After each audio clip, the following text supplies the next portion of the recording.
한 해 건강을 좌우하는 봄철 면역력. 하나, 둘, 바닥난 셋. 면역력을 쭉 올려줄 건강 사수법 지금 시작합니다. 오장육부 면역력 업, 건강술 즐겨라. 우리가 봄철에 사실은 가장 몸에 필요한 게 물입니다. 왜 그러냐면 겨울철에 여러 가지 몸이 이렇게 잠들어 있다가 봄철에 활력을 가지고 양기가 생기면서 움직이려면 물을 매개로 해서 움직이게 되거든요. 그래서 우리 몸에 물이 충분해야 다양한 질병으로부터 우리 몸을 보호할 수가 있습니다. 그래서 이제 오늘은 봄철 건강술을 제가 소개해 드리도록 하겠습니다. 뭐예요? 제가 항상 추천하는 보리수 되겠습니다.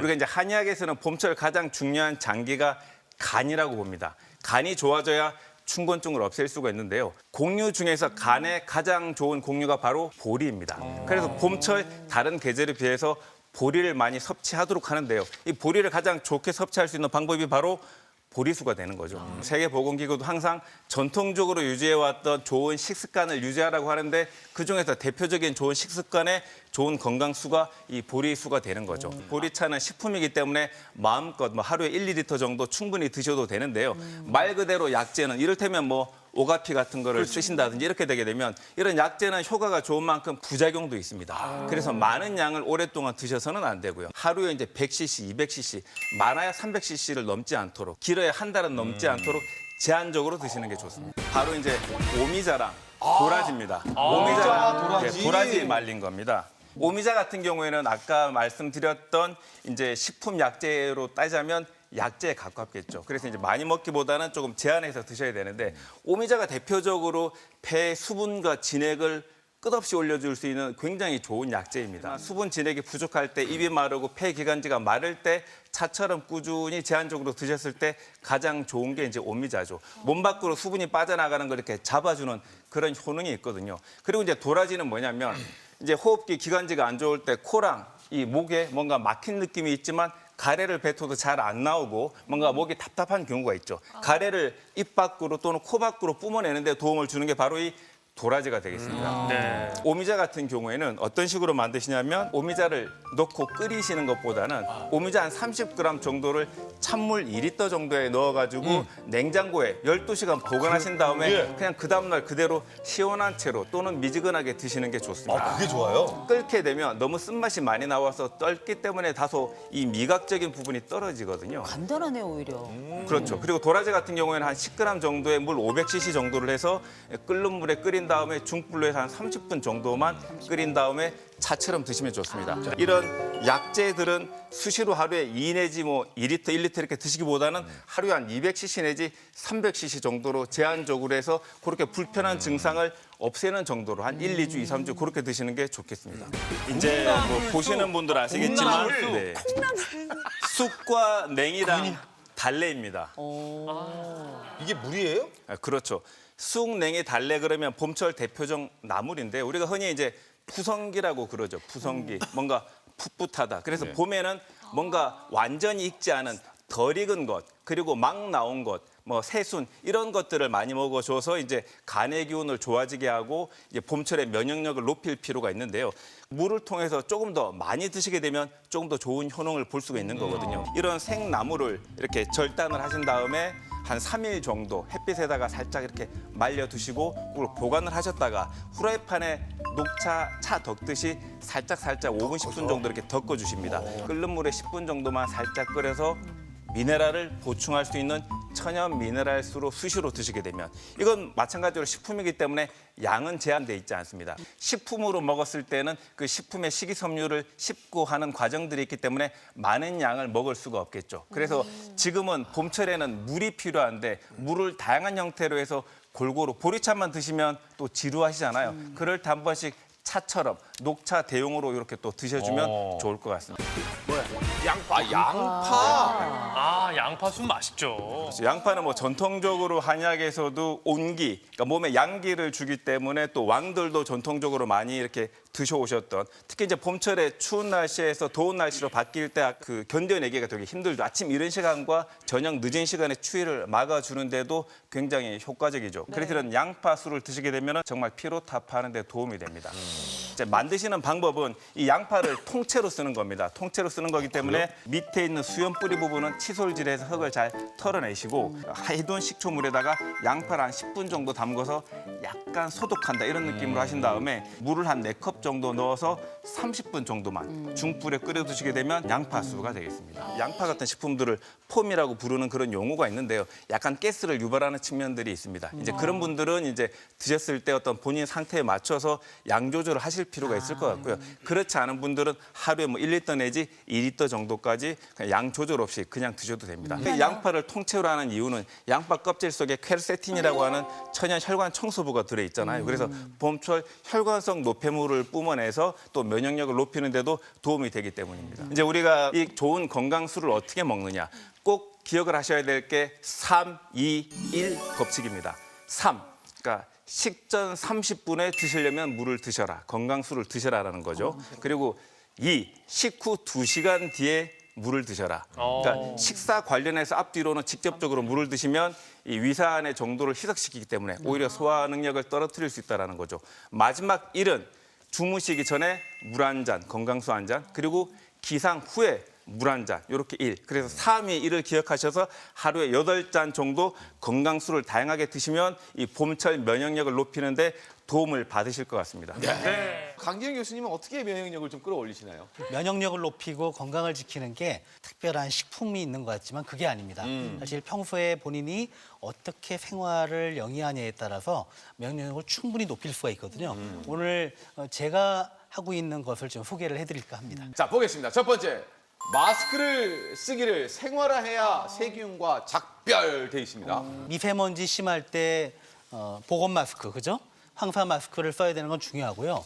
그 이외에도 예를 들어 뭐 독감이 유행한다든지 어떤 전염병, 호흡기 전염병이 유발할 때 그럴 때는 사실은 마스크를 쓰면은 많은 부분이 방어가 됩니다. 뭐 특히 호흡기 질환 같은 경우는 비말이라고 그래서 기침을 할 때 튀는 그런 침이나 그 안에 들어있는 바이러스 때문에 옮게 되는데 그때는 사실 황사 마스크까지 아니더라도 그냥 보통 마스크도 굉장히 도움이 될 수 있고요. 미세먼지를 방어할 때는 하지만 일반 마스크는 크게 도움이 안 되고 이 보건용 마스크를 일단 사용을 하는 것이 좋겠어요. 지금 여기 조여 있잖아요. 그게 충분히 조여졌는지를 보셔야 돼요. 그래서 혹시 너무 헐렁하잖아요. 그럼 밀폐가 덜 되니까 요새 그 황사용 마스크에 보면은 고리 같은 게 있어요. 여기도 있어요. 그래서 그거로 충분히 줄여가지고 꽉 끼게 해야 됩니다. 지금 한번 다시 써보시죠, 이 선생님. 숨을 한번 크게 쉬었다 내쉬었다 해보십시오. 어떠세요? 지금 잘 되고 계신데요. 보면 그 숨 쉬고 내쉴 때 보면 마스크가 들어왔다 나갔다 하고 있거든요. 그거는 공기가 이 마스크를 통해서 드나들고 있다는 건데 만약에 이 빈 공간 있죠. 여기로 공기가 드나들면 방금 같은 그런 현상이 안 나타나게 됩니다. 이거를 조금 시범 시험을 더 해보시죠. 조이니까 훨씬 더 이렇게 되네요. 그렇죠. 예. 지금 이 황사용 마스크, 황사 마스크 같은 경우는 그건 또 지금, 다르네요? 예, 알뜰하게 쓰신다고 또 빨아 쓰시고 세척했다가 말려서 또 쓰시는 분이 있는데 이 안에 황사 걸러내는 필터가 다 파괴가 돼요.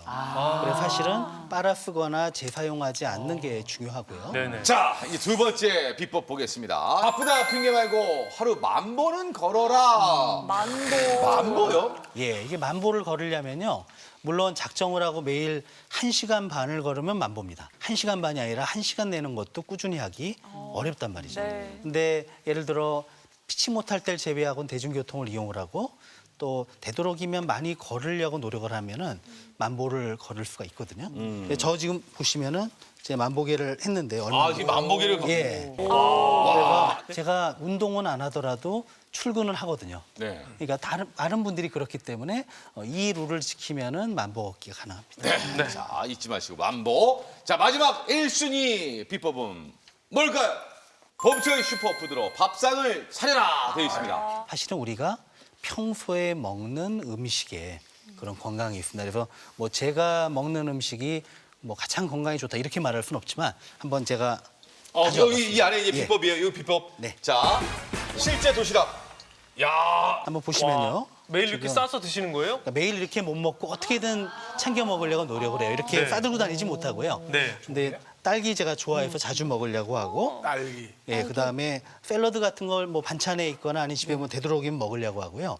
계란을 좀 삶아놨다가 필요할 때 이렇게 먹습니다. 그리고 제가 해산물을 좋아하는데 이 조개 또는 새우 이런 것들을 많이 먹으려고 노력을 하거든요. 이게 왜 중요하냐면 면역력을 높이는데 신선한 채소 과일이 중요하고요. 비타민, 미네랄 이런 푸른 채소에 많이 들어있고요. 면역력에 또 중요한 게 있다면 바로 단백질입니다. 그러니까 면역 세포라든지 면역 또 항체 이런 걸 만드는데 단백질이 굉장히 중요해요. 그래서 뭐 거창하게 뭐 비싼 고기 이런 걸 먹을 필요 없이 이처럼 계란 흰자가 다 단백질이고요. 그다음에 여러 가지 어패류, 이 조개 같은 데도 굉장히 좋은 양질의 단백질이 있기 때문에 이런 푸른 채소 과일과 단백질을 수시로 먹으려고 노력을 하면 면역력을 크게 높일 수가 있습니다. 자, 이번에는 김현진 선생님의 방탄 면역 비법. 예방 접종으로 바이러스와 이별하라. 예. 봄철에 이제 면역력 떨어지면 우리가 주의해야 되는 질환들 많다 그랬잖아요. 네. 한국인 사망 4위인 폐렴부터 그다음에 너무너무 아프다는 대상포진까지 이런 질환을 예방하는 보디가드 역할을 하는 게 바로 예방접종입니다. 저희가 외래에서 너무나 아파하는 대상포진 환자들 굉장히 많이 보잖아요. 네. 그런데 실제로 예방접종을 모르는 분들도 많고 맞았다 하더라도 한 10%만 맞는 분들이 대부분인데요. 이 이유가 왜 그러냐면 뭐 영국이나 독일 같은 선진국에서는 국가에서 맞아야 되는 필수 예방접종인데 비해서 우리나라는 그렇지 않다라는 거죠.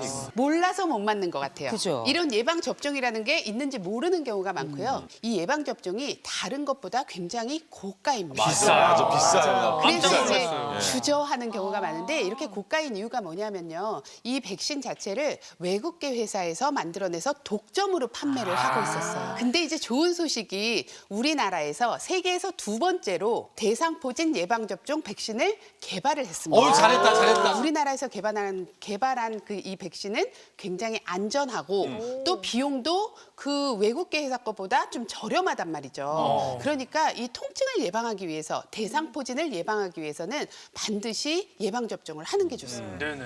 예방접종, 그것이 궁금하다. 퀴즈. 대상포진 예방주사. 안 맞아도 되는 사람, 진짜 있어요? 안 맞아도 되는 사람 있어요?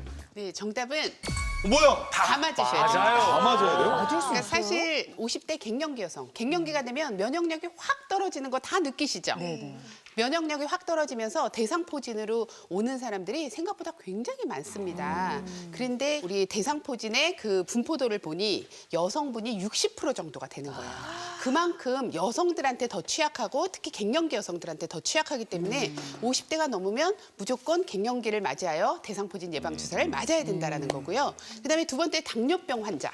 당뇨 환자들 같은 경우에는 없는 사람에 비해서 45배나 대상포진에 걸릴 확률이 높다라고 돼요. 아, 당뇨를 안 걸린 사람보다? 네, 그러니까 당뇨병 있는 사람들도 당연히 맞아야겠죠. 네. 그리고 세 번째, 암 환자 같은 경우에는 대상포진이 40% 정도 더 많이 걸린다고 되어 있기 때문에 네. 암 환자 같은 경우에도 잘 챙겨서 대상포진 예방주사를 맞아야 되고요. 그다음에 가족력이 있는 사람은 없는 사람에 비해서 6배나 더 많이 걸린다고 돼 있어요. 그러니까 당연히 맞아야겠죠. 네. 그리고 대상포진에 한 번 걸렸던 사람은 나 면역력이 생기지 않았을까라고 생각을 할 수가 있겠지만 이게 대상포진이 재발이 흔하지는 않지만 5에서 7% 정도는 재발을 할 수가 있습니다. 그렇기 때문에 대상포진에 걸렸던 사람이라도 대상포진 예방주사는 꼭 맞는 게 좋다라는 거죠. 맞습니다. 네. 자, 대상포진 예방주사 맞는 주기는?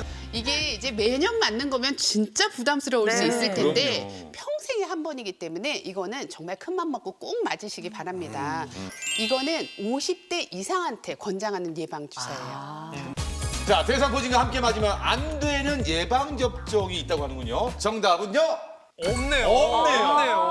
없습니다. 다 상관없다는 맞아도 얘기죠. 되네요. 네, 대상포진 예방주사하고 다 같이 맞으셔도 아무 그래요? 상관이 없어요. 이게 이제 교차 반응이라든지 같이 맞았을 때 부작용이라든지 이런 게 거의 없기 때문에 안전하게 같이 맞으셔도 되는데 아까 얘기한 것처럼요. 이 대상포진 예방주사는 생백신이에요. 사백신이 있고 생백신이 있는데 생백신이라는 거는 균을 조금 약하게 해서 주는 거거든요. 그러다 보니까 주의해야 될 사람은 있습니다. 그러니까 예를 들어서 이제 암 환자라든지 이제 에이즈 환자처럼 면역력이 떨어져 있을 때는 주치의하고 상의를 하셔야 돼요. 상의를 그러니까 면역력이 완전히 떨어져 있을 때는 맞으면 안 되지만 우리가 일상생활을 할 때는 맞아도 되고요. 임산부 같은 경우에도 조금 조심하셔야 되고 지금 열이 너무 많이 난다, 감기가 너무 많이 걸렸다 하는 경우에도 당연히 맞으시면 안 되죠. 네. 그래서 병원에 가면 그런 문진을 하고 예방주사를 맞기 때문에 걱정 안 하셔도 됩니다. 이게 대상포진은 어릴 때 수두에 걸리는 거죠. 어떤 아이들은 발진이 생기고 어떤 아이들은 감기처럼 그냥 지나가기도 해요. 그러다가 문제 없다가 몸 안에 잠재해 있던 바이러스가 면역이 떨어지는 나이 들었을 때 다시 올라와서 문제가 되는 거거든요. 그러니까 어릴 때 수두에 걸렸던 아이들도 대상포진 예방접종을 50대 이후엔 맞아야 되고요. 거꾸로 본인이 수두에 걸린 기억이 없으니까 괜찮지 않냐? 감기처럼 지나간 아이들이 더 많아요. 그렇기 때문에 50대부터는 다 맞는 게 맞습니다. 한 해 건강을 좌우하는 봄철 면역력 높이는 비법 첫 번째. 바닥난 몸의 활력과 양기는 5가지 건강수로 보강해보세요. 외출 시에는 내 얼굴에 꼭 맞는 마스크를 착용하는 거 잊지 마시고요. 예방접종으로 건강을 미리미리 지켜주세요.